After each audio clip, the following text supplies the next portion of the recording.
Welcome back to NFL Nexus, the place you come to for the stories behind the stories in the NFL. Hey, if you're a fan of deep-level football strategy, the real X's and O's stuff, make sure you are subscribed and you've got those notifications clicked, because you are not going to want to miss what we're breaking down today. There is a really fascinating story bubbling up in Denver right now, and we're going to get into every little detail. The Broncos, a team that already, by the way, has a defense that most teams would kill for, might be on the verge of adding a massive piece to their coaching staff. And folks, this is not just a minor title change or a small shuffle. This is the kind of move that could have legitimate Super Bowl level implications. So yeah, let's get right into it. And right off the bat, let's be clear, this is not just some random rumor you saw floating around on Twitter. No, this comes straight from Mike Klis at 9 News, who is about as plugged into the Broncos organization as it gets. When Klis reports something, you listen. Now, look at the words on the screen here, because in the NFL, the wording is everything. Broncos visited last week with veteran coach Mike Zimmer. Visited. That means they flew him in, sat down face-to-face. This wasn't just a quick phone call. That signals serious intent. And then you get the real kicker. There is mutual interest. That's the phrase that tells you this is real. This isn't Denver chasing a guy who doesn't want to be there. Both sides see something here. So this brings us to the real question we've got to unpack. What in the world would adding a legend like Mike Zimmer actually mean for the Denver Broncos? To really understand the gravity of this news, to truly get why a single visit is sending shockwaves around the league, you have to understand the man at the center of it all. So let's do just that. We're going to break down the Zimmer resume. For anyone who might not be totally familiar, or maybe you only know him from his time as a head coach, we've got to look at the whole picture. Who is Mike Zimmer, and why does his name carry so much weight? It's time to look at the journey of a true defensive guru. Okay, so you see this term on your screen, defensive mind. It gets thrown around a lot, right? Any coordinator who has one good season suddenly gets labeled a genius. But Mike Zimmer, he is the genuine article. He's kind of the gold standard for what that term actually means. For decades, this is a guy who's been known for his almost spooky ability to build defenses that aren't just tough, they're smart, they're strategically brilliant.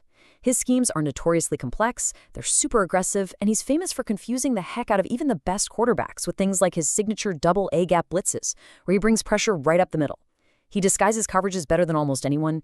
He is the coach you bring in when your goal isn't just to have a good defense, but to have an elite, championship-level defense. He's a master tactician, and that reputation, it was earned over a very, very long time. And this timeline here, man, it really shows you the depth we're talking about. His NFL story starts all the way back in 1994. Think about that, 1994, with the Dallas Cowboys, right in the middle of their dynasty. He was learning and coaching on staffs with guys like Barry Switzer and Norv Turner in a championship environment from day one.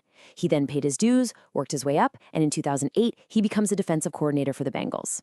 And in Cincinnati, that's where he really made his mark.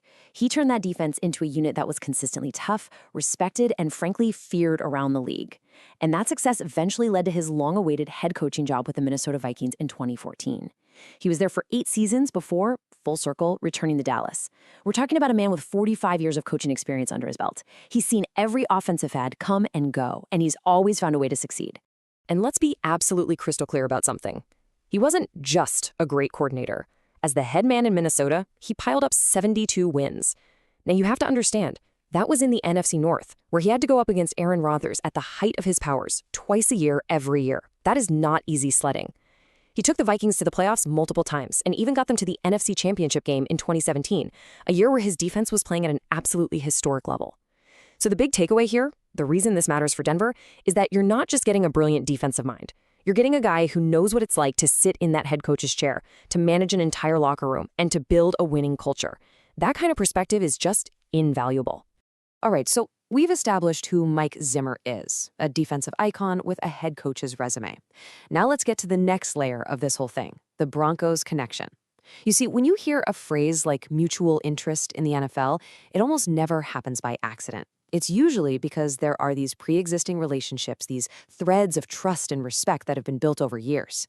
And in this case, oh yeah, the connections between Zimmer and the guys running the show in Denver are deep, they are significant, and they are absolutely the reason this meeting even happened. First and foremost, the big one, head coach Sean Payton. As you can see, these two were on the same coaching staff in Dallas for 3 whole seasons, way back in the early 2000s. And they were working for a legend, Bill Parcells. Peyton was the assistant head coach and QB's coach. Zimmer was the defensive coordinator. Imagine the meetings they were in together, game planning, fighting in the trenches. They've been there. They know each other's work ethic, their personalities, their coaching philosophies. That shared history cannot be overstated. It means Sean Payton knows exactly who and what he'd be bringing into that building. There are no surprises. And the web of connections doesn't stop with the head coach. Nope. There's another one that's just as strong, just as important, that goes right to the front office. Broncos general manager George Paton, he was a top executive for the Vikings for most of the time Zimmer was the head coach there. Think about that. Paton was in the building, working hand in hand with Zimmer on drafts, on free agency. He saw firsthand, day after day, how Zimmer operates. He knows what he demands, how he leads. So you have a direct, established relationship with the head coach and the general manager. This is why the conversation is happening. It's built on a foundation of years of professional respect from the two most important decision makers in Denver. Okay, so the personal connections, they're undeniable. It's a comfortable fit from a relationship standpoint. But what about the football side of it? The on-field strategy. This, my friends, is where it gets really fascinating because you see, the Broncos already have a fantastic defense. Their current DC, Vance Joseph, did a heck of a job. This isn't a team with a broken unit that needs saving. In fact, their defense led the entire league in sacks. So this brings us to a really critical, maybe even a counterintuitive question about this whole thing. Exactly. This is the question, right? Why would you bring in a huge name, a defensive heavyweight like Mike Zimmer, to a defense that is already at the top of the mountain in key areas? Why would you even think about tinkering with a formula that's already working so well? I mean, on the surface, it could look a little redundant. You worry about the whole too many cooks in the kitchen problem. But when you dig deeper, when you start thinking like a championship organization, the strategy behind it becomes perfectly clear. This isn't about fixing what's broken. It's about taking something that is great and making it legendary. And this right here breaks down the brilliant, multi-layered thinking that's going on. First, you have a wealth of experience. I mean, come on, you can never have too many brilliant football minds in one room. Adding a coach with 45 years of institutional knowledge is like adding a living, breathing encyclopedia of defensive football. He can be a senior advisor, a sounding board for Sean Payton, a mentor for young coaches. That's an asset that's impossible to quantify. Second, and this is just 40 chess right here, it's about succession planning. The reality is Vance Joseph did a great job, and other teams noticed. He's going to be back in the conversation for head coaching jobs, maybe as soon as next year. If he gets a top job and leaves, the Broncos have a massive hole. But if you bring Zimmer in now as a senior assistant, well, you have a legendary defensive coordinator already in the building who knows the players, knows the system, and can step right in without the defense missing a single beat. It's the ultimate fail-safe. And third, and maybe most importantly, it's about elevating the standard. This is about a refusal to be complacent. So you have a top 5 defense? Great. How do you become the undisputed number 1? You bring in a guy like Zimmer to challenge everyone, to push the envelope, to introduce new concepts, and to take a great unit and make it a historically dominant one. So, when you put all of that together, the experience, the succession planning, the drive for greatness, it all leads to one ultimate motivation. It brings us to our final question. Because at the end of the day, every single move a team like Denver makes, every draft pick, every signing, every single coaching hire, it's all about one thing, winning a Super Bowl. And that's exactly the lens through which we need to view this. Is Mike Zimmer a Super Bowl piece? Could he be that final ingredient? Just think back to last season for a moment. That Broncos defense was so dominant at times that it almost single-handedly dragged an inconsistent offense to the playoffs. They were that good. They are right there knocking on the door of greatness. So the thinking inside that front office from Payton and Patton has to be, what's the one move we can make? What's the final push that gets us over the hump?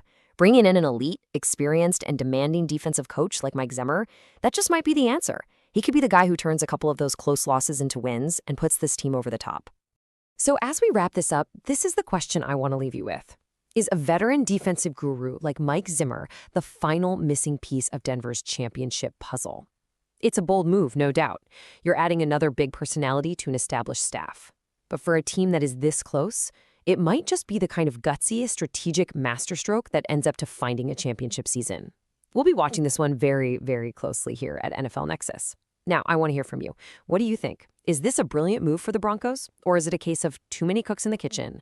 Drop your thoughts in the comments below. And hey, if you enjoyed this breakdown, do me a favor and hit that like button. And make sure you're subscribed to NFL Nexus for more deep dives just like this one. Also, a really quick note, you can help support the channel by checking out our new line of football-themed coloring books. They're awesome for kids, grandkids, even for adults. It's a great way to unwind but still stay connected to the game we all love. You can find the link for them right down in the description or just scan the QR code that's on your screen now. Thanks so much for watching, and we will see you in the next one.